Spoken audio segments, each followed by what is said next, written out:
मी प्रमोद कस्तुरे.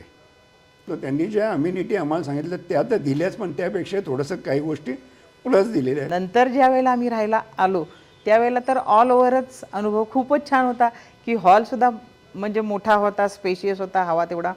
त्याच्यानंतर master bedroom छान होती, सेकंड बेडरूम ही टॉप होती, अटॅच्ड बाथरूम, संडास बाथरूमचे स्पेस छान होते.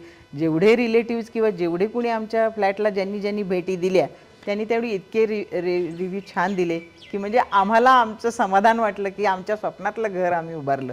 आणि याच्यात आणखीन एक महत्त्वाचं आहे, 2 ठिकाणी बेडरूममध्ये लॉफ्ट दिलेत आणि खाली कपाटसाठी तुम्हाला जागा दिली आहे, तेव्हा तुमचा बाकीचा स्पेस एवढा वाचतो आणि एवढं तुम्हाला त्याच्यापासून बेनिफिट मिळतं की तुमची कुठली जागा तिथे वाया जात नाही. हा सगळ्यात मोठा एक्स्ट्रा, म्हणजे हा कुठेही मिळत नाही. आजच्या काळात तर मिळतच नाही, लॉफ्ट कुठे दिसतच नाहीत. पण हा जो बेनिफिट दिला तो तर खरंच म्हणजे वाखाणण्याजोगा आहे. आणि त्या वास्तूमध्ये आम्हाला खूप समाधान मिळालं. त्याच्यामुळं आमचा आता या ब्लू रूफ या बिल्डरवरती किंवा एकदम छान विश्वास बसलेला आहे.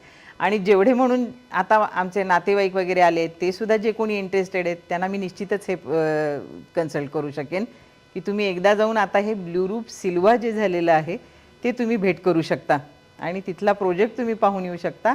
म्हणजे ह्याच्यापेक्षा 10 पट तो निश्चित सरस आहे हे मी गॅरंटेड तुम्हाला सांगू शकते. आणि तुम्ही तिथे जाऊन व्हिजिट करू शकता आणि अनुभव घेऊ शकता.